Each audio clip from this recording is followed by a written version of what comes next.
आप सभी के बीच में एक गीत गाने जा रही हूँ, शादी विवाह में गाने वाला। अच्छा लगे तो लाइक, सब्सक्राइब, कमेंट, शेयर ज़रूर करना। आरे बाबा के दुआरा पर निमिया के फेड़ावा, निमिया चिरैया की बसेर, निमिया चिरैया की बसेर। आरे पापा के दुआरा पर निमिया के पेड़ावा, निमिया चिरैया की बसेर, निमिया चिरैया की बसेर।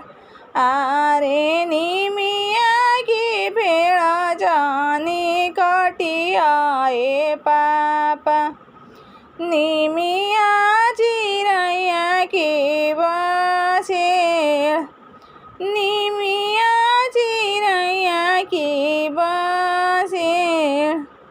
आरे हो तो फजीरे पापा चिरैया ओढ़े जाइए, निमिया जे हो जाइए अकेल, निमिया जे हो जाइए अकेल।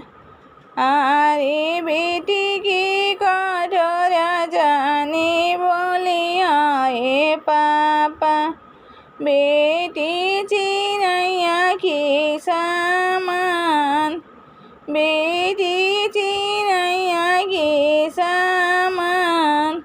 आरे हो तो फजीरे बेटी ससुरा चले जाइए, मम्मी जी हो जाइए अकेल, मम्मी जी हो जाइए अकेल। आरे भैया की दुआरा पर निमिया के पेड़ावा, निमिया चिरैया की बसेर, निमिया चिरैया की बसेर। आरे निमिया की पेड़ जानी कटियाए भैया, निमिया चिरैया की बसेर, निमिया चिरैया की बसेर। आरे होते फजीरे भैया चिरैया उड़ी जाइए, निमिया जी हो जाइए अकेल, निमिया जी हो जाइए अकेल। आरे बहिना की कटोरा जानी बोली आए भैया, बहिना चिरैया की सामान, बहिना चिरैया की सामान।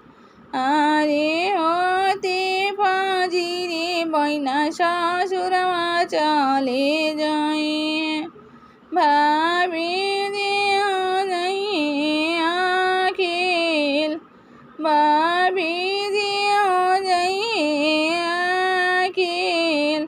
आरे पापा की दुआरा पर निमिया के पेड़ावा, निमिया चिरैया की बसेर, निमिया